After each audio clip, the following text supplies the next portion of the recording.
أشهد أن لا إله إلا الله وحده لا شريك له وأشهد أن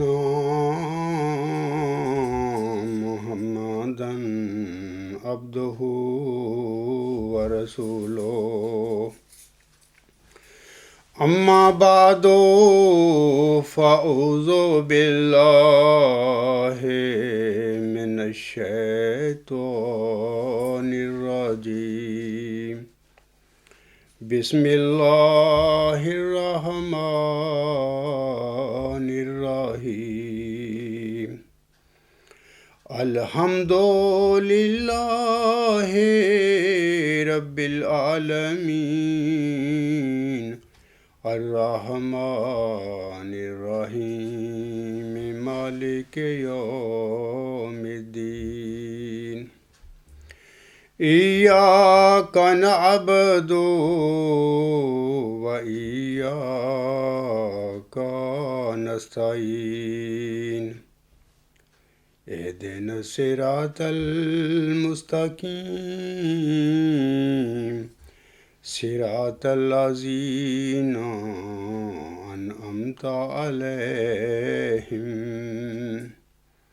صراط الذين أنعمت عليهم غير المغضوب عليهم ولا الضالين قل إني على بينات من ربي فكذبتم به ما عندي ما تستعجلون به إن الحكم إلا لله يقص الحق وهو خير الفاصلين قل لو أن عندي ما تستعجلون به لقضي الأمر بيني وبينكم والله أعلم بالظالمين۔ یہ سورۃ الانعام کی آیت نمبر 58 اور 59 ہے۔ ان آیات میں اللہ تعالیٰ فرماتا ہے تو کہہ دے، یعنی اپنے پیارے نبی حضرت محمد مصطفیٰ صلی اللہ علیہ وسلم کے حوالہ سے اللہ تعالیٰ فرما رہا ہے تو کہہ دے کہ میں یقیناً اپنے رب کی طرف سے ایک روشن دلیل، ایک واضح اور بین دلیل پر قائم ہوں اور تم اس کو جھٹلا بیٹھے ہو۔ وہ میرے قبضہ میں نہیں ہے جس کے لیے تم جلدی کر رہے ہو۔ فیصلے کا اختیار اللہ کے سوا کسی کو نہیں۔ وہ حق بیان کرتا ہے اور وہ بہترین فیصلہ کرنے والا ہے۔ اگلی آیت میں اللہ فرماتا ہے تو ان سے کہہ دے کہ اگر وہ بات جس کے لیے تم جلدی کر رہے ہو وہ میرے پاس ہوتی تو میرے اور تمہارے درمیان کبھی کا فیصلہ ہو چکا ہوتا، اور اللہ ظالموں کو زیادہ جاننے والا ہے۔ سامعین اکرام، ہر مرسل کو اللہ تعالیٰ اس کی سچائی کی دلیل دیتا ہے، اور وہ مرسل جو ہوتا ہے اپنے زمانے میں اپنی بعثت کے وقت اپنی قوم کے آگے وہ دلیل جو اللہ تعالیٰ کی طرف سے عنایت کردہ ہوتی ہے اس کی سچائی کی وہ رکھتا ہے۔ لیکن ہم دیکھتے ہیں جتنے بھی انبیاء اور مرسلین دنیا میں مبعوث ہوئے،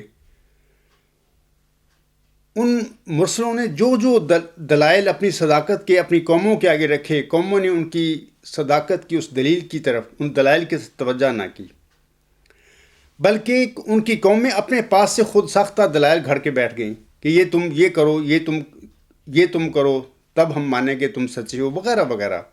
حالانکہ اللہ تعالیٰ کا ارادہ اپنے مرسل کو دنیا میں بھیجنے کا یہ ہوتا ہے کہ جو میں جس نشانی کے ساتھ یا جس دلیل کے ساتھ میں اپنے مرسل کو دنیا میں کھڑا کر رہا ہوں، بھیج رہا ہوں، لوگ اس نشانی پر ایمان لا کر اس نشانی کے تحت اس مرسل پر ایمان لائیں، تب اللہ تعالیٰ ان کا ایمان قبول کرے گا۔ اور اللہ تعالیٰ کی خواہش ہوتی ہے کہ وہ ایسا ہی کریں، نہ کہ اپنے خود ساختہ دلائل مرسل کے آگے پیش کرتے پھرا کریں کہ جی یہ دلائل پیش کریں، یہ نشانیاں دیں وغیرہ وغیرہ۔ ایسی بات نہیں ہوتی۔ ہر قوم نے اپنے مرسل کو اسی وجہ سے جھٹلایا یا اس کا انکار کیا کیونکہ ہر مرسل کی قوم اپنی خود ساختہ دلیلیں اس سے مانگتی رہی، اپنی خود ساختہ معیاروں کی روشنی میں اس کی سچائی کو ڈھونڈتے رہے۔ لیکن قومیں جو ہوتی ہیں لا علمی اور جہالت میں مرسل کی جو پیش کردہ دلیل ہوتی ہے اس پر توجہ نہیں کرتی۔ دوسری بات یہ بھی ہے کہ اکثر ہم جب قرآن کریم کا مطالعہ کرتے ہیں ہم دیکھتے ہیں کہ جتنے بھی مرسلوں کا قرآن کریم میں کم از کم ذکر ہے، تو جب ان کا اللہ تعالیٰ نے ذکر کیا ہے تو ان کی قوموں نے نہ صرف ان کا انکار کیا بلکہ اکثر قومیں ان سے کہتی رہیں کہ جس عذاب کی تو ہمیں خبر دیتا وہ جلدی ہماری زندگی میں لے آ، جلدی کیوں نہیں لے آتا وغیرہ وغیرہ۔ حالانکہ اللہ تعالیٰ عذاب دینے کے لیے بہت دیر کرتا ہے اور لوگوں کو موقع دیتا ہے کہ وہ میرے عذاب سے بچ جائیں۔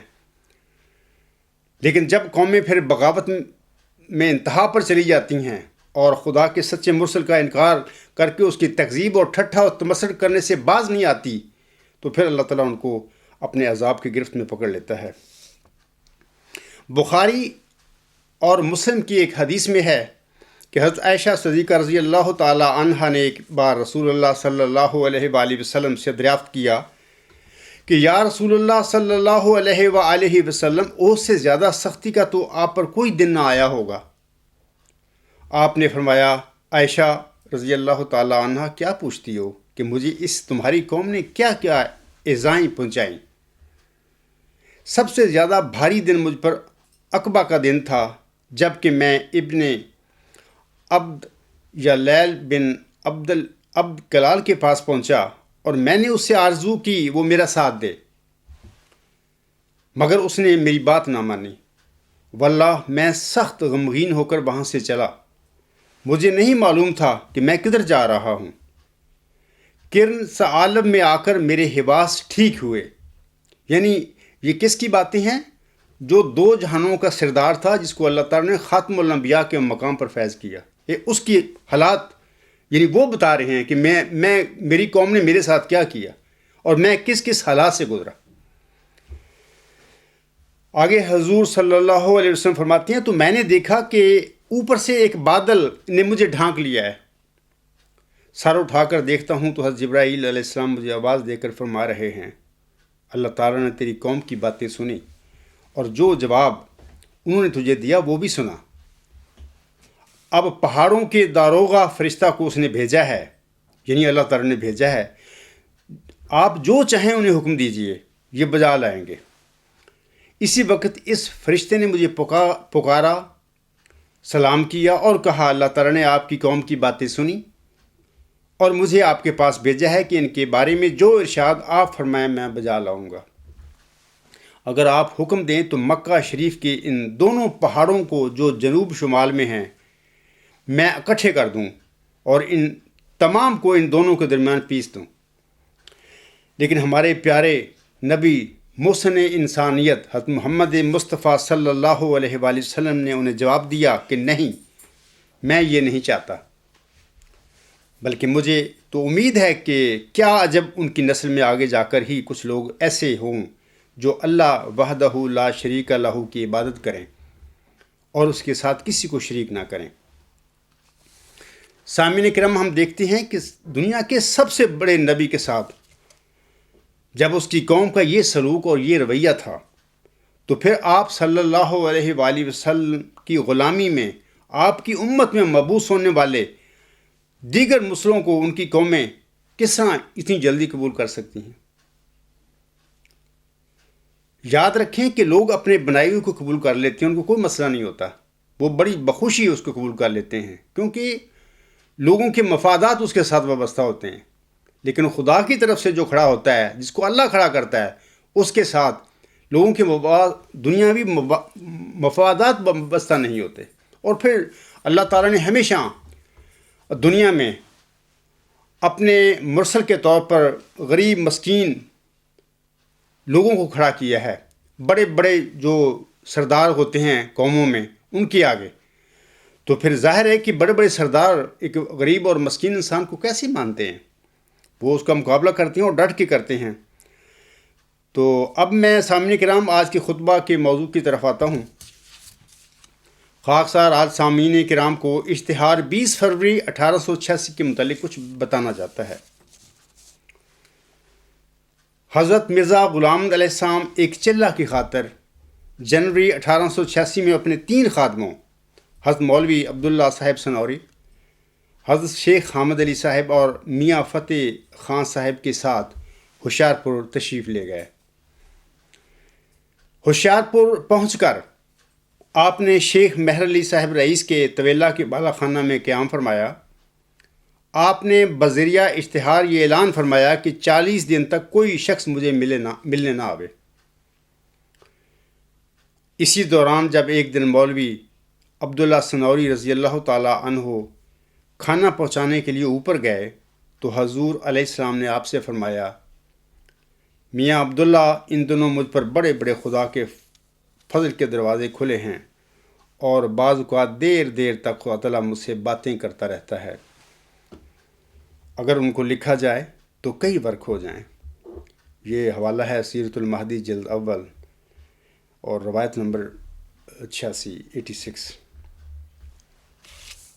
سامعین کرام، چنانچہ 40 روز کے بعد حضور علیہ السلام نے 20 فروری 1886 کے دن، اس بات کو نوٹ فرمائیں کہ 20 فروری 1886 کے دن ایک نوٹ تحریر فرمایا جو 1 مارچ 1886 کو اخبار ریاض ہند کے ضمیمہ کے طور پر شائع ہوا. اس نوٹ یا اس اشتہار کا عنوان رسالہ سراج منیر مشتبل بر نشان ہائے رب قدیر رکھا گیا تھا. سامعین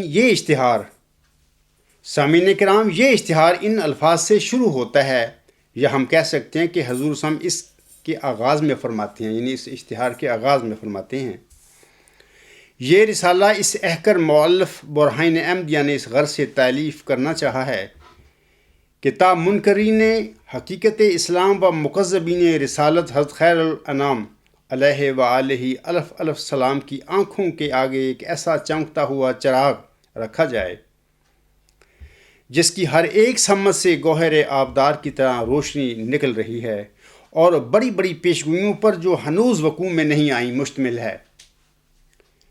چنانچہ خود خداوند کریم جل شانہ و عز اسمہ نے جس کو پوشیدہ بھیدوں کی خبر ہے، اس ناکارہ کو بعض اسرار مخفیہ و اخبار غیبیہ پر مطلع کر کے بار عظیم سے سبق دوش فرمایا.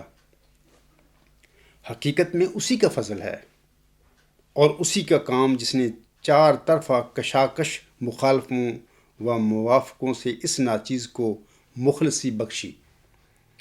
قصہ کوہتا کرد ورنہ درد سر بسیار بود. اب یہ رسالہ قریب الاختتام ہے اور انشاءاللہ قدیر صرف چند ہفتوں کا کام ہے. 20 فروری 1886 کا اشتہار یہاں سے شروع ہو کر، یہ ابھی میں نے الفاظ پڑھے ہیں، بالکل آغاز ہے. 20 فروری 1886 کی الہامی پیش کا جو اشتہار ہے، یہ آغاز میں نے اب پڑھا ہے. یہاں سے شروع ہو کر ان الفاظ پر ختم ہوتا ہے. کون سے الفاظ ہیں؟ سنیے. آخر پر حضور صلی اللہ علیہ وسلم فرماتے ہیں، اے منکرو اور حق کے مخالفو، اگر تم میرے بندے کی نسبت شک میں ہو، اگر تمہیں اس فضل و احسان سے کچھ انکار ہے جو ہم نے اپنے بندے پر کیا، تو اس نشان رحمت کی مانند تم بھی اپنی نسبت کوئی سچا نشان پیش کرو. اگر تم سچے ہو اور اگر تم پیش نہ کر سکو تو اس آگ سے ڈرو جو کہ نافرمانوں اور جھوٹوں اور حد سے بڑھنے والوں کے لیے تیار ہے. یہ یہاں پر اشتہار یہ ختم ہو جاتا ہے. جو سامعین کرام چیک کرنا چاہتے ہیں، پڑتال کرنا چاہیں، وہ مجموعہ اشتہارات جلد اول صفحہ 97 تا 103 پر یہ چیک کر سکتے ہیں جو میں پڑھ رہا ہوں اور آپ کو بتا رہا ہوں۔ 20 فروری 1886 کی الہامی پیشگوئی کے اشتہار کے حوالے سے۔ تیسری بات یہ یاد رکھنی چاہیے سامعین کرام کہ حضور اسلام نے اس اشتہار میں مختلف اقسام کی پیشگوئیوں کا ذکر ضرور فرمایا ہے، لیکن ان کا مفصل اندراج اس اشتہار میں نہیں کیا، بلکہ ان پیشگوئیوں کا مفصل اندراج بعد ازاں آپ علیہ السلام نے اپنے رسالہ سراج منیر میں کیا ہے، جو کہ مئی 1897 میں شائع ہوا تھا۔ 20 فروری 1886 کے اشتہار کے حوالے سے چوتھی بات یہ یاد رکھیں کہ اس میں ایک ہی یعنی اس اشتہار میں ایک ہی الہامی پیشگوئی کا اندراج ہوا ہے، کامل طور پر، مکمل طور پر، اور اس الہامی پیشگوئی میں اللہ تعالیٰ نے ملہم کو دو وجودوں یعنی ایک بدیع اور پاک لڑکا اور ایک ذکی غلام کی بشارات دی تھی۔ 20 فروری 1886 کے اشتہار میں الہامی پیشگوئی مسلم موعود کا سامعین کرام اس طرح اندراج ہوا ہے۔ ملہم لکھتے ہیں، پہلی پیشگوئی، یہ جو پیشگوئی کے الفاظ اب پڑھوں گا یہ پیشگوئی مسلم موعود ہے۔ دراصل اس اشتہار میں 20 فروری 1886 کا جو اشتہار ہے اس میں یہ پیشگوئی مسلم موعود ہے جو اب میں پڑھنے جا رہا ہوں۔ ملہم لکھتے ہیں، پہلی پیشگوئی بے الہام اللہ تعالیٰ و علامہ و عز جل خدائے رحیم و کریم بزرگ و برتر نے جو ہر ایک چیز پر قادر ہے، جل شانہ و عز اسمہ مجھ کو اپنے الہام سے مخاطب کر کے فرمایا کہ میں تجھے ایک رحمت کا نشان دیتا ہوں اسی کے موافق جو تو نے مجھ سے مانگا۔ سو میں نے تیری تضرعات کو سنا اور تیری دعاؤں کو اپنی رحمت سے بپایا قبولیت جگہ دی، اور تیرے سفر کو جو ہوشیار پور اور لدھیانہ کا سفر ہے، یہ بریکٹ میں الفاظ ہیں، تیرے لیے مبارک کر دیا۔ سو قدرت اور رحمت اور قربت کا نشان تجھے دیا جاتا ہے، فضل اور احسان کا نشان تجھے عطا ہوتا ہے، اور فتح اور ظفر کی کلی تجھے ملتی ہے۔ یہ یہاں سے شروع ہوتی ہے یہ الہامی پیشگوئی مسلم موعود جو ہے۔ آگے پھر اللہ تعالیٰ آخر پر فرماتا ہے وہ جلد جلد بڑھے گا، یعنی موعود ذکی غلام کے متعلق اللہ فرماتا ہے، مسلم موعود کے متعلق اللہ فرماتا ہے وہ جلد جلد بڑھے گا اور اسیروں کی رستگاری کا موجب ہوگا، اور زمین کے کناروں تک شہرت پائے گا اور قومیں اس سے برکت پائیں گی۔ تب اپنے نفسی نقطہ آسمان کی طرف اٹھایا جائے گا، وَكَانَ أَمْرًا مَقْضِيًّا۔ احباب، مجموعہ اشتہارات جلد اول صفحات 101 تا 102 پر یہ جو میں نے الفاظ پڑھے ہیں نا پیشگوئی مسلم موعود کے حوالے سے چیک کر سکتے ہیں، پڑتال کر سکتے ہیں۔ سامعین کرام، جماعت احمدیہ میں اس وقت تک بشمول حضرت بانی جماعت علیہ السلام کوئی ایسا وجود نہیں ہے جس سے قوموں نے برکت پائی ہو، پا لی ہو اور اس کی شہرت زمین کے کناروں تک پھیل چکی ہو۔ یعنی حضرت بانی جماعت صاحب جنہوں نے جماعت قائم کی تھی، ابھی تک قوموں نے اس سے بھی برکت نہیں پائی اور اس کی شہرت بھی زمین کے کناروں تک نہیں پہنچی، چہ جائے کہ مرزا بشیر الدین محمود احمد سے قوموں نے برکت پا لی ہو اور اس کی شہرت دنیا کے کناروں تک پہنچ چکی ہو۔ خود خیال کریں کہ تم کیا کر کے بیٹھے ہوئے ہو، اور اس مرزا بشیر الدین محمود احمد نے تمہارے ساتھ کیسا دجل کیا ہے اور تمہیں کیسا گمراہ کیا ہے۔ دوسری بات یہ یاد رکھیں کہ امت محمدیہ میں کوئی ایسا مجدد بھی نہیں ہوا ہے جس میں اس قسم کی نشانیاں پوری ہوئی ہوں۔ یعنی حضرت مرزا صاحب ہم سے پہلے بھی جتنے مجدد آئے ہیں، کسی میں بھی یہ باتیں جو ہیں ابھی پیشگوئی مسلم موعود میں اللہ تعالیٰ نے اس موعود ذکی غلام کے بارے میں فرمایا ہے کہ قومیں اس سے برکت پائیں گی اور وہ زمین کے کناروں تک شہرت پائے گا، یہ کسی مجدد میں یہ باتیں پوری نہیں ہوئیں۔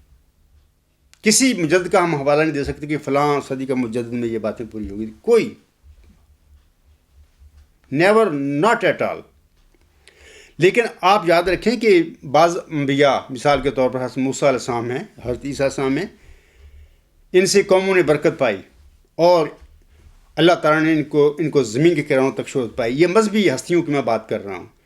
بعض علمی ہستیاں ہیں، مثال کے طور پر نیوٹن ہے، آئنسٹائن ہے، افلاطون ہے، ارسطوٹل ہے، یہ علمی لوگ تھے، فلسفیانہ مائنڈ کے لوگ تھے. ان کو بھی زمین کے گہروں تک اللہ تعالیٰ نے شہرت دی ہوئی ہے. لوگ جانتے ہیں، زمین کے گہروں تک ان کا نام لوگ سنتے ہیں. لیکن مرزا بشیر الدین محمود کو میں آپ لوگوں سے کہتا ہوں کہ ربا سے باہر نہیں کوئی جانتا.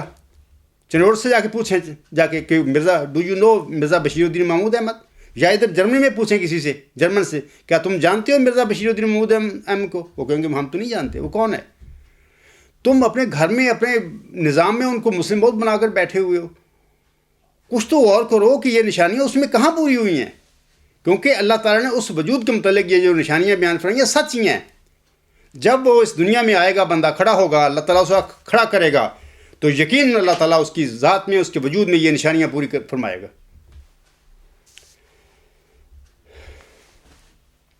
سامعین نے کرام، 5ویں بات 20 فروری 1886 کی جو الہامی پیشگوئی کا اشتہار ہے، اس حوالے سے یہ یاد رکھیں کہ یہ الہامی پیشگوئی دراصل موعظ ذکی غلام کے متعلق ہے. ملہم یعنی محمدی مریم، اس موعظ ذکی غلام کو مسلم موعود کا لقب دیا ہے انہوں نے.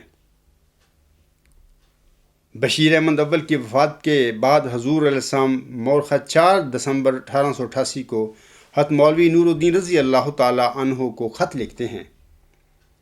اس خط میں آپ علیہ السلام نے پہلی دفعہ موعظ ذکی غلام کے متعلق مسلم موعود کا لقب استعمال فرمایا تھا.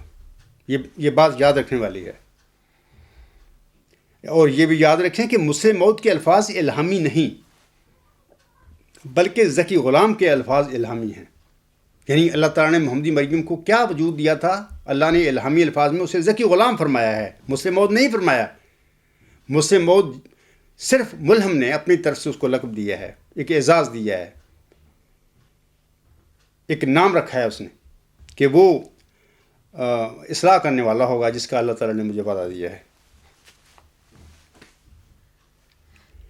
اور پھر میں آپ لوگوں کو یہ بھی بتاتا ہوں کہ جب مرزا بشیر الدین محمود احمد صاحب 1914 میں صدر انجمن احمدیہ کو رد کر کے، جو کہ ان کے والد محترم علیہ السلام نے اپنی زندگی میں بنائی تھی، اور اس کے اکثریتی فیصلہ کو قطعی اور سچ قرار دیا تھا، جب اس کو رد کر کے خلافت پر قبضہ کر لیا، تو ساتھ ہی بعض صحابیوں نے، دنیا دار صحابی ہوں گے نا وہ، انہوں نے مسلم موعود کے نعرے لگانا شروع کر دیا اس کے متعلق، بشیر الدین محمود کے متعلق.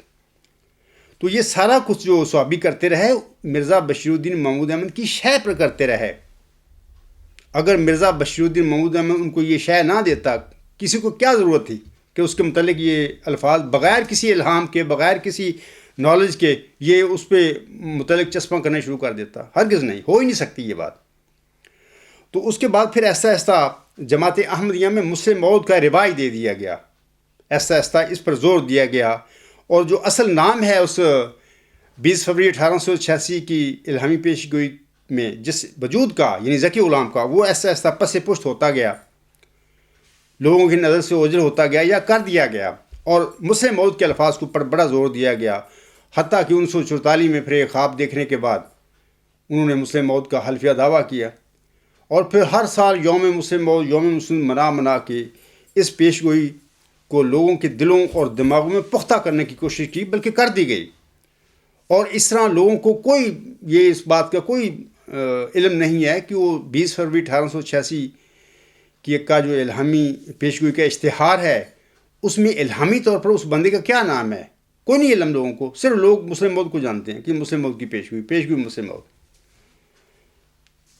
تو یہ باتیں میں آپ لوگوں کو بتا رہا ہوں کہ آپ کو یاد رکھنا چاہیے کہ مسلم موعود کے جو الفاظ ہیں کوئی الہامی نہیں ہے. ایک بندے جو ملہم تھا، جس پر یہ پیشگوئی نازل ہوئی تھی، اس نے اس بندے کو، اس موعود ذکی غلام کو اپنی طرف سے یہ لقب دیا مسلم موعود کا.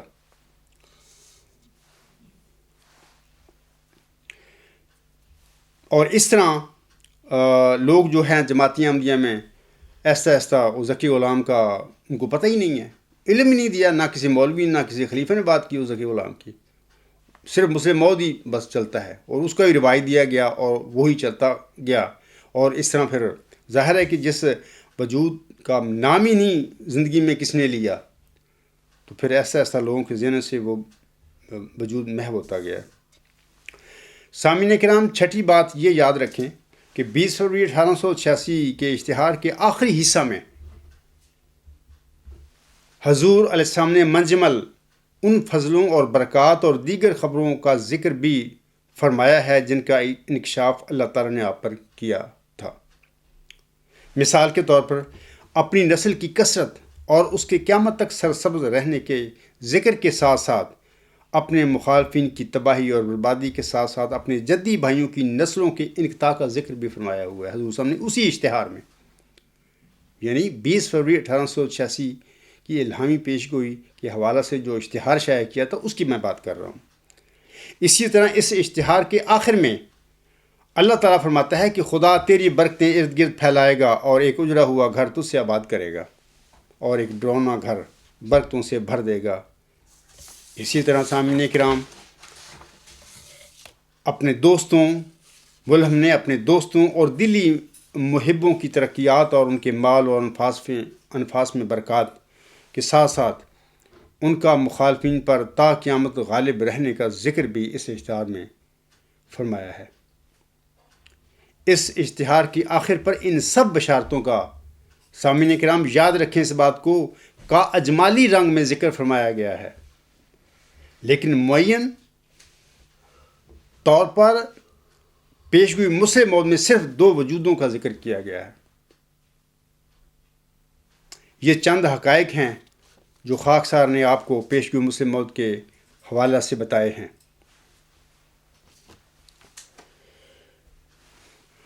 لوگوں کی آگاہی اور لوگوں کی انفارمیشن کے لیے اب میں پیشگوئی مسلم موعود کے متعلق 2 باتیں اور بتانا چاہتا ہوں۔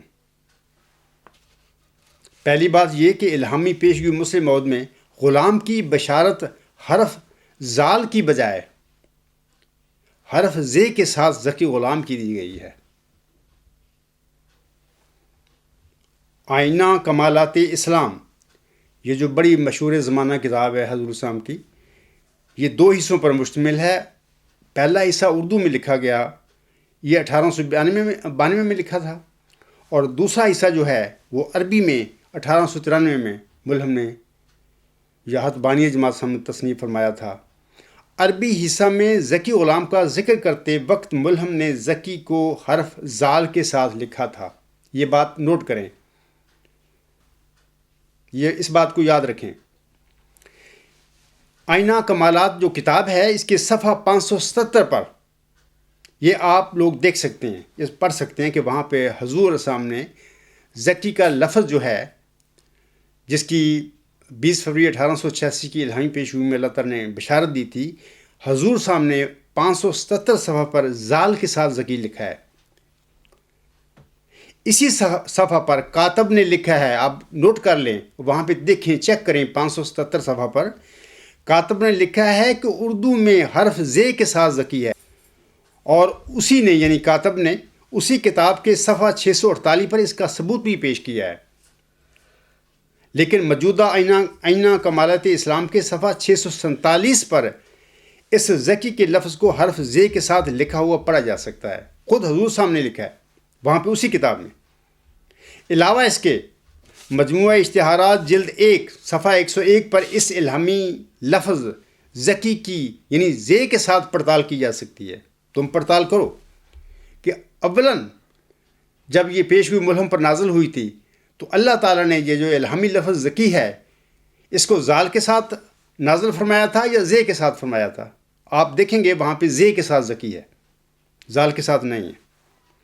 اسی طرح تذکرہ کے صفحہ 109 پر سے بھی اس الہامی لفظ یعنی ذکی کی لفظ زے کے ساتھ پڑتال کی جا سکتی ہے۔ آپ کو وہاں پہ بھی یہ ذکی لفظ جو ہے یہ زے کے ساتھ لکھا ہوا، یعنی الہامی عبارت ہے، وہ ساری ملہم کا اپنا کلام نہیں ہے، وہ الہامی کلام آپ کو ملے گا۔ وہاں پر اللہ تعالیٰ نے زے کے ساتھ ذکی کا لفظ جو نزول فرمایا ہوا ہے۔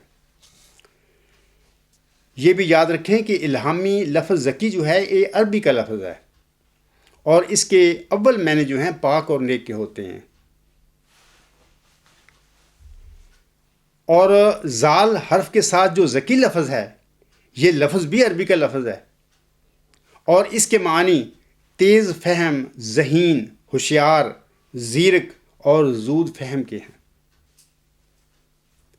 میں آپ لوگوں کو بتانا چاہتا ہوں کہ یہ جو محمدی مریم ہے حضرت مرزا غلام علیہ السلام پر، یہ جو پیشگوئی نازل ہوئی تھی 20 فروری 1886 کی الہامی پیشگوئی کی ہم بات کر رہے ہیں، اس میں جس ذکی یعنی زے کے ساتھ ذکی غلام کی بشارت دی گئی ہے، بین ہی صورت مریم میں موسوی مریم جو ہے جس کو اللہ تعالیٰ نے بن باپ ایک بیٹا عطا فرمایا تھا، اس کی بشارت بھی اللہ تعالیٰ نے زے کے ساتھ ذکی غلام کی بشارت کی ہوئی ہے۔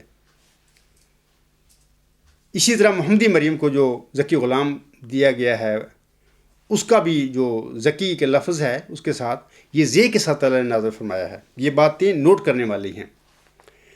لیکن لفظ ذکی کے جو معنی ہیں سامعین کرام، مثال کے طور پر ابھی میں نے پڑھے ہیں تیز فہم، ذہین، ہوشیار، زیرک اور زود فہم وغیرہ وغیرہ، یہ معنی یا غلام کی یہ خصوصیات علمی جو ہیں الہامی پیشگوئی کی مرکزی علامتوں میں پائی جاتی ہیں۔ میرا کہنے کا مطلب یہ ہے کہ اولاً پیشگوئی تو زے کے ساتھ ذکی غلام کی نازل ہوئی تھی، لیکن زال کے ساتھ جو ذکی ہے نا، جس کے معنی ابھی میں نے بتائے ہیں، یہ ساری معنی جو ہیں زال کے ساتھ ذکی کے، وہ بھی اس ذکی غلام میں جو بشارت دیا گیا ہے محمدی مریم کو اس میں پائی جاتی ہیں۔ مثال کے طور پر ابھی میں وہ پڑھوں گا ان علامتوں کو، تو اس میں آپ دیکھیں گے کہ یہ زال کے ساتھ جو ذکی لفظ ہے، اس کے تمام معنی جو ہیں اس ذکی غلام جو زے کے ساتھ اللہ تعالیٰ نے جس کی بشارت دی تھی اس میں اس کی الہامی پیشگوئی میں آ جائیں گے۔ دوسری بات میں یہ بھی بتانا چاہتا ہوں کہ 20 فروری 1886 کی الہامی پیشگوئی میں ذکی غلام کی مرکزی علمی، الہامی اور قطعی جو نشانیاں اللہ نے دی ہیں، احمدیوں کو چاہیے، پہلے بھی چاہیے تھا اور اب بھی چاہیے انہیں کہ ذکی غلام یعنی مسیح موعود کو ان الہامی نشانیوں میں تلاش کریں، ڈھونڈیں، نہ کہ اپنے خود ساختہ معیار بنا کر بیٹھ جائیں، ان میں ڈھونڈتے پھریں۔ یہ ایک دجل ہے کہ لوگوں کو کچھ کسی اور طرف لگا دیا گیا ہے، جبکہ اللہ تعالیٰ نے اس وجود کا نہ صرف بشارت دیا بلکہ اس کی مرکزی نشانیاں بھی دی ہیں۔ اور جب وہ وجود ظاہر ہوگا، سچے وجود کی میں بات کر رہا ہوں، جھوٹے دعوے کرنے والے کئی بھی ہو سکتے ہیں، جب وہ سچا وجود آسمان سے نازل ہوگا، ڈیفینیٹلی اللہ تعالیٰ ان الہامی جو نشانیاں ہیں اللہ نے ملہم کو دی تھیں وہ اس کے وجود میں پائی جائیں گی۔ تو میں آپ لوگوں کو بتاتا ہوں کہ 20 فروری 1886 کی الہامی پیشگوئی میں موعود ذکی غلام کی جو مرکزی نشانیاں ہیں، جن کے متعلق ابھی میں نے پڑھا ہے کہ علمی، الہامی اور قطعی نشانیاں، وہ یہ ہیں جیسے کہ اللہ تعالیٰ فرماتا ہے اس کے متعلق، وہ سخت ذہین و فہیم ہوگا اور دل کا حلیم۔ اب دیکھیں وہ زال کے ساتھ جو ذکی ہے اس کی یہی معنی ہے، تیز فہم، ذہین، ہوشیار، زیرک اور زود فہم۔ یہاں پر اللہ تعالیٰ فرماتا ہے اس ذکی غلام کے متعلق زے کے ذکی، جس کی بشارت زے کے ساتھ ذکی کی ہوئی تھی، اس کے متعلق اللہ فرماتا ہے وہ سخت ذہین و فہیم ہوگا اور دل کا حلیم۔ اس کا مطلب یہ ہے کہ وہ زال کے ساتھ ذکی کے معنی بھی اس میں پائے، اس کی صفات ہوں گی۔ آگے اللہ فرماتا ہے اور علوم ظاہری و باطنی سے پر کیا جائے گا، یہ بھی زال کے ساتھ ذکی کی نشانیاں علم والا ہوگا، اور وہ 3 کو 4 کرنے والا ہوگا۔ اس کی معنی سمجھ میں نہیں آئے۔ دوشنبہ ہے مبارک دوشنبہ، فرزند دلبند گرامی ارجمند، مظہر الاول والآخر، مظہر الحق والعلائے، کأن اللہ نزل من السماء۔ یعنی یہ ساری جو علامتیں ہیں مرکزی، یہ علم کے ساتھ تعلق رکھتی ہیں، اور زال کے ساتھ جو ذکی لفظ ہے عربی کا، اس کے معنی بھی یہی ہیں کہ تیز فہم، ذہین، فہیم آدمی، اس کو متعلق یہ لفظ استعمال ہوتا ہے۔ سامعین کرام، میں آپ لوگوں کو بتاتا ہوں کہ یہ دنیائی فلاسفر ہوتی ہیں، وہ عقل کے ذریعے حقیقت کی تلاش کرتے ہیں، یعنی ان لوگوں کو جو عقل کے ذریعے حقیقت کو تلاش کرتے رہیں یا کوششیں کریں، ان کو ہم فلاسفر کہتے ہیں۔ انگریزی میں لفظ ہے فلاسفر، اور اردو میں فلاسفہ غالباً ہم استعمال کرتے ہیں یہ لفظ۔ لیکن میں آپ لوگوں کو بتاتا ہوں کہ عقل کے ساتھ انسان علم و یقین سے آگے نہیں جا سکتا۔ اب سوال یہ ہے کہ علم و یقین کیا ہے؟ میں نے گزشتہ سے پیوستہ 3 خطبات علم کے متعلق دیے ہوئے ہیں، اور بڑی تفصیل کے ساتھ میں نے ان باتوں کی وضاحت فرمائی ہوئی ہے ان خطبات میں کہ علم الیقین کیا ہے، عین الیقین کیا ہے، حق الیقین کیا ہے۔ تو میں آپ لوگوں کو بتا رہا ہوں کہ عقل کے ساتھ انسان علم الیقین سے آگے نہیں جا سکتا. علم الیقین مینس کہ certainty by way of inference.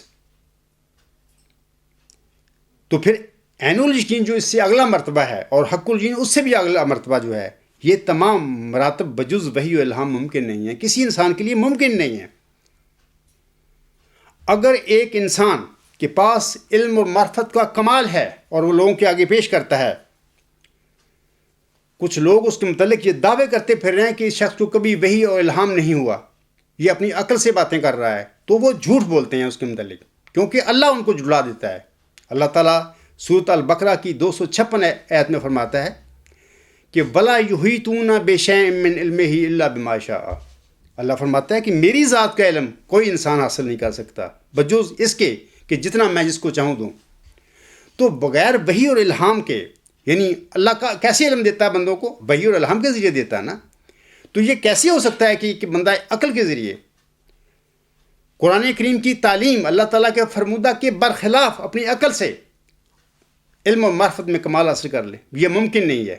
اس قسم کے دعوی کرنے والے اور دنیا میں جھوٹے ہو سکتے ہیں، لیکن وہ بندہ جس کو اللہ تعالیٰ نے علم و معرفت میں کمال بخشا ہے، اگر وہ کہتا ہے کہ خدا تعالیٰ نے مجھے یہ سب وحی اور الہام کے ذریعے بخشا ہے، تو وہ سچ بولتا ہے، کیونکہ اللہ تعالیٰ اس کے بیان کی تصدیق فرماتا ہے.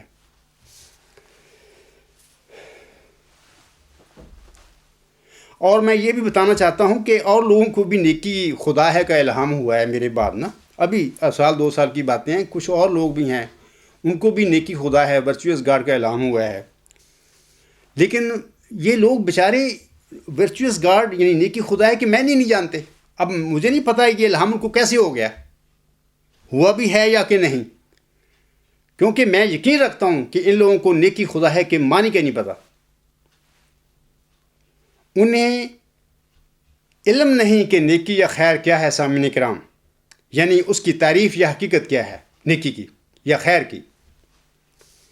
اس نیکی کے چہرے کون سے ہیں اور یہ عقلی طور پر نیکی کے چہرے کس طرح ثابت ہوتے ہیں، انہیں کچھ علم نہیں ہے. جو یہ دعویٰ کرتے پھر رہے ہیں کہ نیکی خدا ہے کا ہمیں بھی الہام ہوا ہے. جب الہام ہوتے ہیں تو انسان کے 14 طبق روشن ہو جاتے ہیں.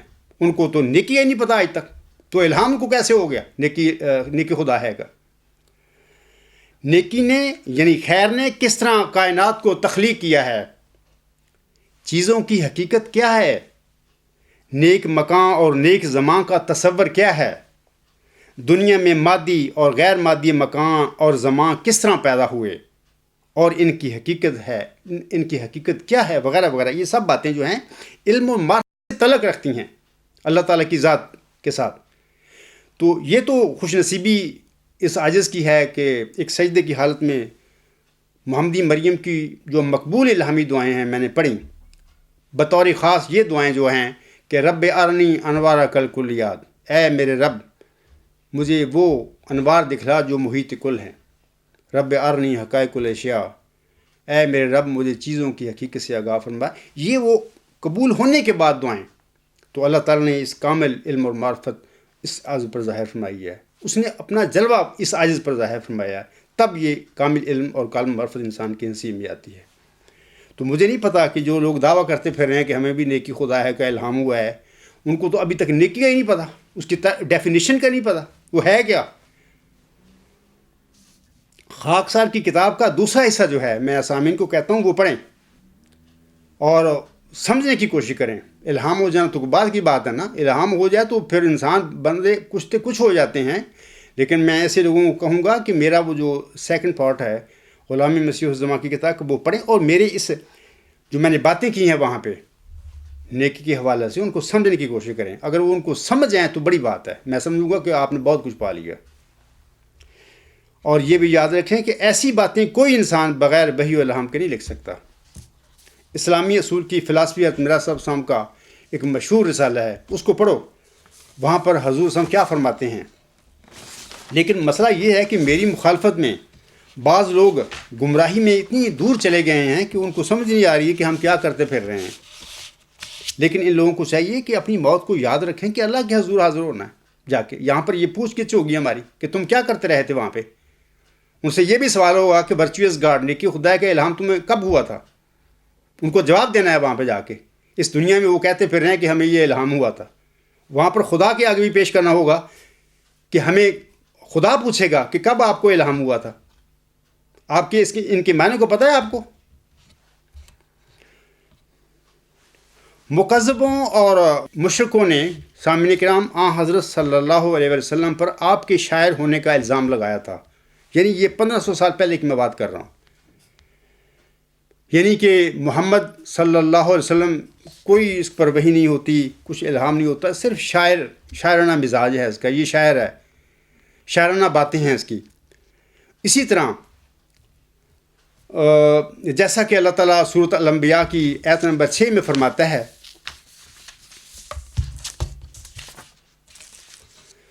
بل قالوا اضغاث احلام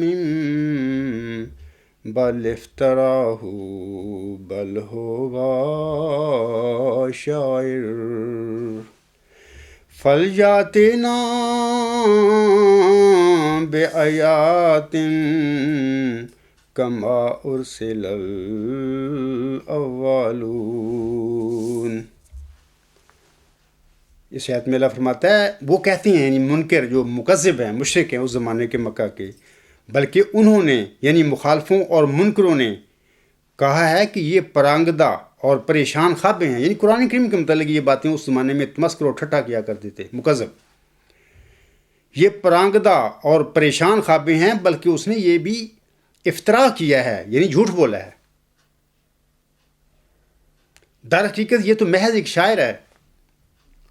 پاس چاہیے کہ یہ ہمارے پاس کوئی بڑا نشان لائے، جس طرح پہلے رسول نشانوں کے ساتھ بھیجے گئے تھے. دیکھیں یہ وہی اعتراض جو آج کل میرے ساتھ بھی ہوتے ہیں، میرے پر بھی یہی اعتراض ہیں کہ جمبا صاحب پر کوئی وحی شے نہیں ہوتی، نہ کوئی مجدد مسلح ہے، بس ایک فلاسفر ہے. یہ میرے پر الزام فلاسفر ہونے کا لگا ہوا ہے. آنسم پر شاعر ہونے کا لگا تھا. مرزا صاحب اسلام کے متعلق جو 1 صدی قبل یہ میں نے پڑھا ہے، اور انہوں نے لکھا ہے اپنی کتابوں میں کہ جب وہ پیش گوئی کرتے تھے، یہ پیش گوئی الہامی پیش گوئی کی ذکی غلام کے بارے میں ہی، تو کچھ اس زمانے کے لوگوں نے الزام لگانا شروع کر دیا کہ مرزا صاحب نے اپنے گھر میں کچھ ایسے آلات رکھے ہوئے ہیں جن کے ذریعے نجومی کوئی ایسی چیزیں یہ معلوم کر لیتے ہیں اور آگے پیچھے کوئی کر دیتے ہیں. یعنی مطلب کہ ہر دور میں ہر مرسل کے آگے کوئی نہ کوئی جھوٹ بولا اس کی قوم نے، اس پر الزام لگایا جھوٹا. مرزا صاحب پر یہ الزام لگایا، اس عاجز پر یہ فلاسفر ہونے کا الزام لگایا جا رہا ہے، اور آنسم پر جو دنیا کے سب سے بڑے فلاسفر تھے، عارف تھے، اس پر شاعر ہونے کا الزام لگا دیا اس کی قوم نے. تو میں آپ لوگوں کو بتاتا ہوں کہ ہر مرسل جو ہے اپنے زمانے میں اس قسم کے جھوٹے الزاموں سے بچ نہیں سکا. اس قسم کے الزام اس کی صداقت کو ظاہر کرتے ہیں کہ یہ بندہ سچا ہے، جس پر اس قسم کے جھوٹے الزام لگ رہے ہیں یا جو لوگ لگا رہے ہیں مخالف اس کے. اور یہ بھی یاد رکھیں کہ یہ جو علم و معرفت ہوتا ہے، یہ سب سے زیادہ کمال نبیوں کو ملتا ہے، مرسلوں کو ملتا ہے. وہ اپنے زمانے کا ہر مرسل سب سے بڑا فلاسفر تھا اپنے وقت کا. تو جو لوگ مجھ کو فلاسفر کہتے ہیں، اگر وہ واقعی سچائی ہے ان کے بیان میں، تو فلاسفر تو ہوتے ہی اللہ تعالیٰ کے مرسل ہیں اور نبی ہوتے ہیں. تم اس عاجز کو فلاسفر تو مانتے ہو، اس عاجز کو مسلح مود یا مجدد مود یا ملہم تم لوگ ماننے کے لیے تیار نہیں ہو، کیونکہ یہ چیز تمہاری طبیعتوں پر گراں گزرتی ہے. ایسے ہی جیسے محمد صلی اللہ علیہ وسلم کے منکروں اور مشرکوں پر گراں گزرتی تھی کہ ہم اس کو نبی مان لیں. وہ کہتے ہیں نہیں یہ شاعر ہے. یا حضرت مرزا صاحب کے مخالفوں کو پر یہ بہت گراں تھی کہ ہم اس کو ملہم سچا مانیں یا مسیح موعود مان لیں. ان کو کہ نہیں، اس نے اپنے گھر میں ایسے آلات رکھے ہوئے ہیں جن کی ذریعے یہ آئندہ مستقبل کی باتیں جان کے پیشگوئی کر دیا کرتا ہے. لیکن میں آپ لوگوں کو بتاتا ہوں، یاد رکھیں سامعین کرام، جنگل میں شیر جو ہوتا ہے یہ جنگل کا بادشاہ ہے، کوئی جانور اور نہیں ہوتا بادشاہ، صرف شیر ہوتا ہے. ایسے ہی میں آپ لوگوں کو بتانا چاہتا ہوں محمدی مریم کے موعود ذکی غلام کو اللہ تعالیٰ نے دنیا علم و حکمت کا بادشاہ بنایا ہوا ہے.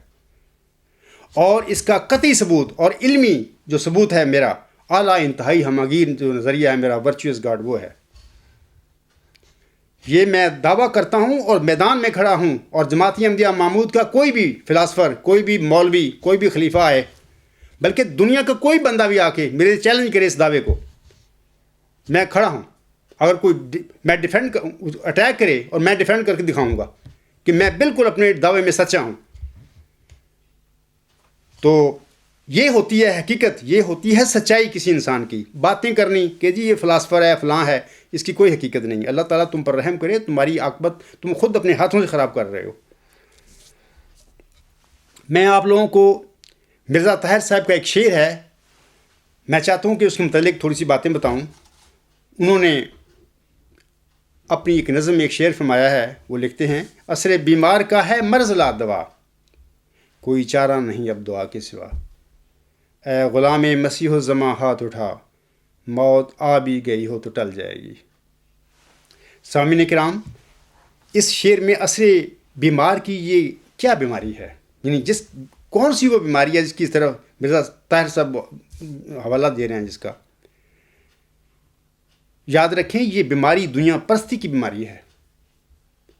یہ گمراہی اور خالق کے کائنات سے دور ہونے کی یہ بیماری ہے جس کی وہ بات کر رہے ہیں یہاں پر. بیماری کی جو کوئی فزیکل بیماری کی بات نہیں وہ کر رہے. اور آگے وہ کہتے ہیں مطلب کہ اے غلام مسیح الزماں ہاتھ اٹھا. یہ غلام مسیح الزماں کا ہاتھ اٹھانا کیا ہے؟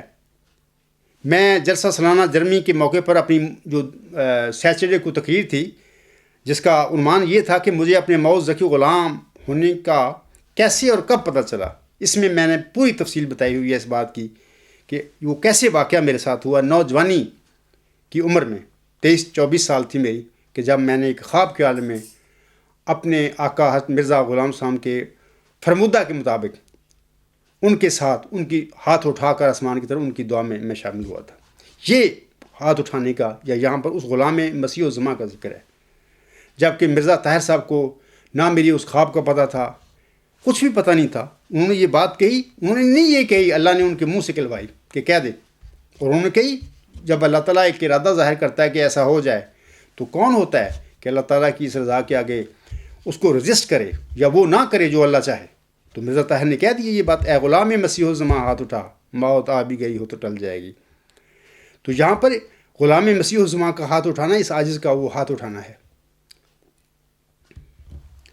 اور سامعین کرام، یہ موت کیا ہے جو غلام مسیح الزماں کے ہاتھ اٹھانے سے ٹلے گی؟ میں آپ لوگوں کو بتاتا ہوں کہ یہاں پر موت کی یہ کوئی فزیکل بیماری، انسان کو بیمار ہو جاتا ہے اس پر موت ہو جاتی ہے، یہ موت کا یہاں پر ذکر نہیں ہے. میں آپ لوگوں کو بتاتا ہوں کہ یہاں پر جس موت کا ذکر ہے اس موت سے مراد یہ ہے کہ اس وقت دنیا میں جوہری اسلحہ کی وجہ سے جو دنیا کی تباہی کا سامان تیار ہو چکا ہے،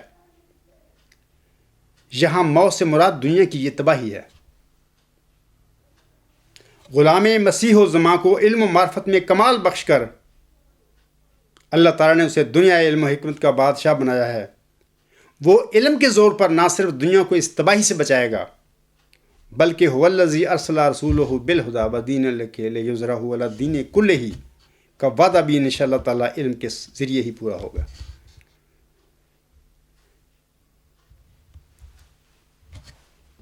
میں آپ لوگوں کو بتاتا ہوں کہ اس وقت دنیا میں اگر آپ ریسرچ کریں، انٹرنیٹ پہ چلے جائیں تو آپ کو 15,695 نیوکلیر جو بم ہیں اس وقت تیار پڑے ہوئے ہیں، دنیا میں مختلف ملکوں نے بنائے ہوئے ہیں. تو یہ جو بنائے ہیں بم اتنے، تو کیا انہوں نے دکھانے کے لیے تو نہیں بنائے؟ ان بموں نے بالآخر ایک دن چلنا ہے. ظاہر ہے کہ جو انسان چیز بنا لے اس کا پھر استعمال بھی تو ہوتا ہے. استعمال کے لیے تو وہ بنائی جاتی ہے، یہ دکھانے کے لیے نہیں بنایا گیا ہے. مثال کے طور پر رشیا کے پاس جو یہ ہیں 7,500 نیوکلیر بم ہیں، یو ایس اے کے پاس قریباً 7,000 کے قریب ہیں. یہ جو میں باتیں کر رہا ہوں یہ اپنا میتھمیٹیکلی اس میں تھوڑا بہت فرق ہو سکتا ہے، میں نے بھی انٹرنیٹ سے یہ چیزیں لی ہیں. فرانس کے پاس 300 نیوکلیر بم ہیں، چائنا کے پاس 250، یونائٹڈ کنگڈم کے پاس 225، پاکستان کے پاس 120، انڈیا کے پاس 110، اسرائیل کے پاس 80 اور نارتھ کوریا کے پاس 10 ہیں. یہ جو بم جن ملکوں میں بنا کر رکھے گئے ہیں یہ کچھ دکھانے کے لیے نہیں ہیں. یقیناً ان بموں نے ایک دن چلنا ہے. لیکن میں آپ لوگوں کو بتاتا ہوں کہ یہ جو خلیفہ رابع صاحب فرما رہے ہیں: اے غلام مسیح الزماں ہاتھ اٹھا، موت آ بھی گئی ہو تو ٹل جائے گی. سر دس آپ یہ دیکھیں گے، بہت جلد یہ نظارہ دیکھیں گے دنیا میں کہ یہ عاجز جس کو اللہ تعالیٰ نے علم و معرفت کی دنیا کا بادشاہ بنایا ہے، وہ علم کے زور پر ان بموں کے فیوز نکال دے گا، دنیا میں امن قائم کر دے گا، ان بموں کے چلانے کی کوئی ضرورت نہیں پڑے گی۔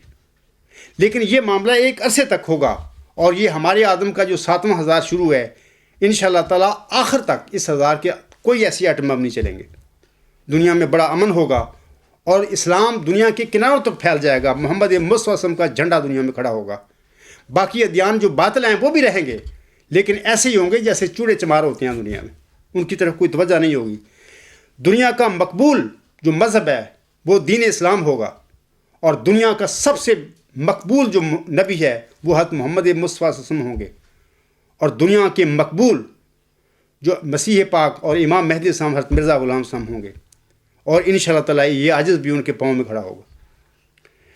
تو یہ آئندہ زمانے کی باتیں ہیں، اس شعر میں فرمائی گئی مرزا طاہر صاحب نے، لیکن میں یقین رکھتا ہوں کہ مرزا طاہر کو کوئی پتہ نہیں تھا کہ میں کیا کہہ رہا ہوں، کیونکہ وہ کہہ ہی نہیں رہے تھے، اللہ ان سے کہلوا رہا تھا کہ کہہ دے، تو اس نے کہہ دیا۔ عصر بیمار کا ہے مرض لا دوا، کوئی چارہ نہیں اب دعا کے سوا، اے غلام مسیح الزماں ہاتھ اٹھا، موت آ بھی گئی ہو تو ٹل جائے گی۔ یہ موت وہ ہے کوئی جو تباہی کی موت ہے دنیا کی، اس وقت جو بنا کر رکھی گئی ہے دنیا مختلف ممالکوں میں، اس موت کا سامان بنا کر رکھا گیا، اس تباہی، اس موت کی بات اس شعر میں کی جا رہی ہے۔ بعض لوگ کہتے ہیں کہ جی بشیر الدین محمود نے اتنے کارنامے کیے کہ ہم صبح سے لکھنے شروع کریں اور شام تک وہ لکھتے جائیں تو ختم نہیں ہوں گے۔ یعنی ان کے، میں بڑے سادہ یہ لوگ ہیں، لا علم بھی ہیں، میں ان کو کہتا ہوں کہ ان کو علم نہیں ہے کہ یہ جو کارناموں کی باتیں کرتے پھر رہے ہیں نا، میں نے اس کا جواب، میری ایک کتاب ہے آمدن عید مبارک بادت، اس کے صفحہ 67 پر خلیفہ ثانی صاحب کے کارناموں کی حقیقت کی میں نے کھولا ہے، بے نقاب کیا ہے ان کی حقیقت کیا تھی۔ اور یہ جو کہتے ہیں کہ اتنے کارنامے، وہ کارنامے سے وہ مسلم بہت بن گیا، میں آپ لوگوں کو بتاتا ہوں کہ اگر کارناموں کی وجہ سے کوئی نبی مرسل سچا ثابت ہو سکتا تو جناب کئی، بلکہ اکثر نبی تو نعوذ باللہ جھوٹے ثابت ہو جائیں گے سارے۔ مسیح عیسیٰ ابن مریم علیہ السلام کدھر جائے گا پھر؟ ان کا کیا کارنامہ ہے دنیا میں؟ وہ کیا کر گئے تھے؟ وہ تو بچہ اپنی موت سے بچ کے نکل گئے، اللہ اس کو لے گیا، تو وہ اس کے کارنامے کیا تھے؟ اسی طرح حضرت موسیٰ علیہ السلام، وہ بیچارے بڑی مشکل سے بنی اسرائیل کو چھڑا کر لے گئے فرعون کے ہاتھ سے، وہ بھی اللہ نے اتنا ان پر ایسے معجزے دکھائے کہ اس کو غرق کر دیا فرعون کو، تو وہ بھاگ کھڑے ہوئے بنی اسرائیل کو لے کر۔ ایسے ہی حضرت ابراہیم صاحب نے کیا کارنامے کیے تھے؟ اس کی قوم نے تو ان کو آگ میں پھینک دیا اور اس کو جلا وطن ہونا پڑا۔ ایک شخص ان کا بھتیجا حضرت لوط علیہ السلام ان پر ایمان لایا تھا، اس کے کیا کارنامے ہیں دنیا میں؟ حالانکہ وہ ابو الانبیاء ہے، اس کو اللہ نے بنایا، نبیوں کا باپ۔ تو بات یہ ہے کہ اس قسم کی گمراہیاں نہ پھیلائیں دنیا میں، جو کہ اکثر نبیوں کی جس سے اکثر نبی جھوٹے ثابت ہو جائیں۔ صرف آپ مرزا بشیر الدین محمود کو سچا مسلم موعود بنانے کے لیے یہ کام کرتے پھر رہے ہیں۔ اور بہت سارے لوگ ہیں ہسٹوریکلی، پولیٹیکلی لوگ ہیں اس دنیا میں، انہوں نے بڑے بڑے کارنامے کیے ہیں۔ مہاتما گاندھی نے انڈیا کو آزاد کروایا، بہت بڑا کارنامہ ہے اس کا۔ ایک جو غلام قوم تھی اس کو آزاد کروایا، کیا وہ مسلم تھا؟ اللہ نے اس کو مسلم بنایا تھا، تب اس نے اتنا کارنامہ کیا تھا۔ یا مسٹر محمد علی جناح صاحب، ایک عظیم لیڈر، میں سمجھتا ہوں کہ کسی دانشور نے کہا ہے کہ 3000 سالہ برِ صغیر کی تاریخ میں ایسا کوئی مدبر پیدا نہیں ہوا۔ میں کہتا ہوں کہ بالکل اس بندے نے صحیح بات کہی ہے کہ نہیں پیدا ہوا اس قسم کا بندہ کہ جس نے ایک نیا مسلمانوں کے لیے ملک بنا دیا۔ یہ ان کی سیاسی دانشوری ہے، حکمت ہے، بصیرت ہے، جس کی بنا پر انہوں نے ایک ایسا ملک بنا کے دیا۔ لیکن افسوس اس کی قوم پر، جس کو بنا کے دیا، وہ اس ملک کو بھی 2 ٹکڑے میں تقسیم کر بیٹھے ہیں، اور جو باقی ماندہ پاکستان اس کو بھی، وہ بھی ان سے سنبھالا نہیں جا رہا۔ تو اللہ تعالیٰ ان پر رحم کرے۔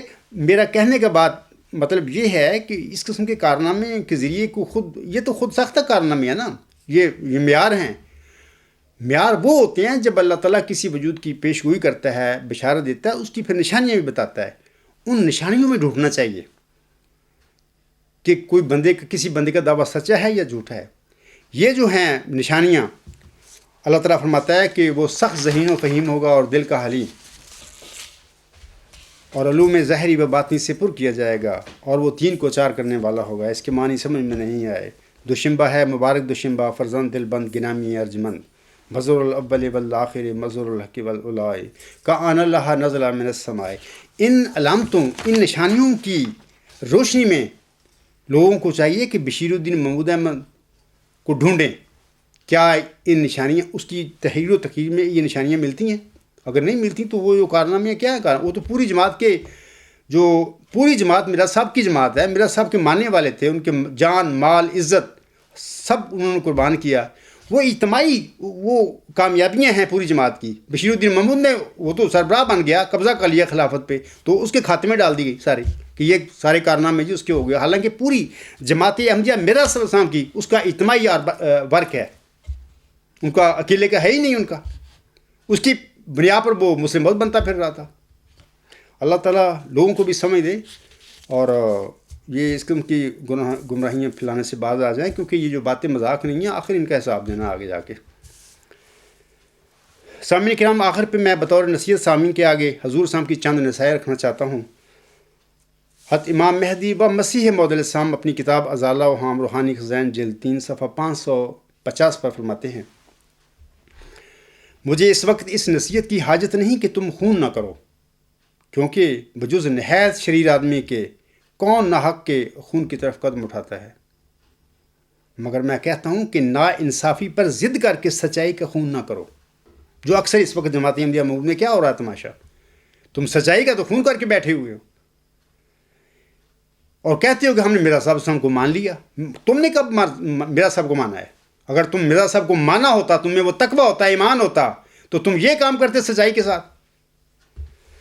آگے حضور صلی اللہ علیہ وسلم فرماتے ہیں: حق کو قبول کر لو اگرچہ ایک بچہ سے، اور اگر مخالف کی طرف حق پاؤ تو پھر فی الفور اپنی خشک منطق کو چھوڑ دو۔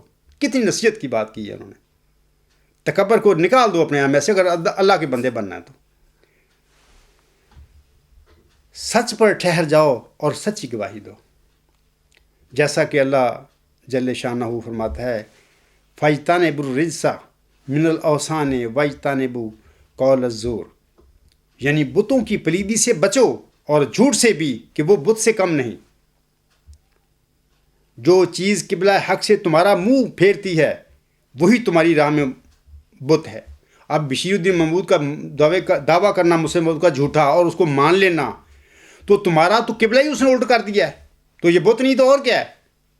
اپنے قبلے کو ٹھیک کرو، پہلے دیکھو کہ مسلم موعود ہے کون جماعت میں، اور اس کے سچے کو ڈھونڈو، سچے کو مان کر پھر تمہارا قبلہ صحیح ہو جائے گا۔ آگے حضور صلی اللہ علیہ وسلم فرماتے ہیں: سچی گواہی دو اگرچہ تمہارے باپوں یا بھائیوں یا دوستوں پر ہو۔ یہ ہے مومنوں کی نشانیاں اور متقیوں کی نشانیاں، کہ وہ نہ بھائیوں کی پرواہ کرتے ہیں، نہ باپوں کی کرتے ہیں، نہ بیٹوں کی کرتے ہیں، حق اور سچ کے لیے گواہی دیتے ہیں۔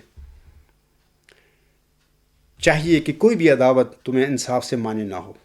اللہ تعالیٰ کرے، میں دعا گو ہوں سب احمدیوں کو، خواہ جس بھی فرقے سے ان کا تعلق ہے، ان کو یہ توفیق ملے بانی جماعت اسلام کی اس سنہری تعلیم پر عمل کرنے کا۔ جب تم اس سنہری تعلیم پر عمل کرنا شروع کر دو گے تو انشاءاللہ تعالیٰ تمہیں خدا تمہارا اس دنیا میں مل جائے گا۔ لیکن یہ بڑی آزمائش کی باتیں ہیں، سوائے تقویٰ کے یہ باتیں نہیں ہو سکتی۔ پہلے تقویٰ پیدا کرنا اپنے انسان میں ضروری ہے۔ میں اسی پر اپنا خطبہ ختم کرتا ہوں۔ وما علینا الا البلاغ وآخر دعوانا ان الحمد للہ رب العالمین، اولا وآخرا وظاہرا وباطنا، ہوا مولانا نعم المولا و نعم النصیر۔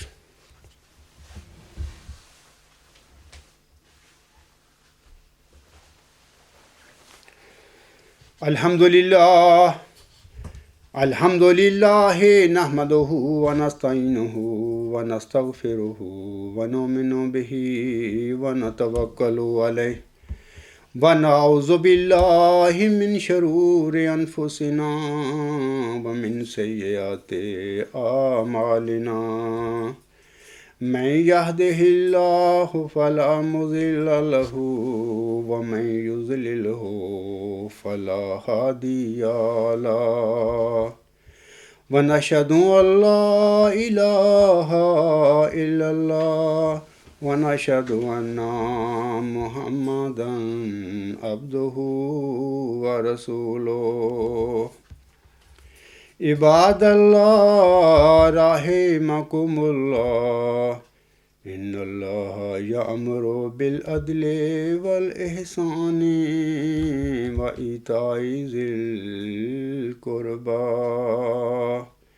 وینہی عن الفحشاء والمنکر والبغی یعظکم لعلکم تذکرون اذکروا اللہ یذکرکم وادعوہ یستجب لکم ولذکر اللہ اکبر.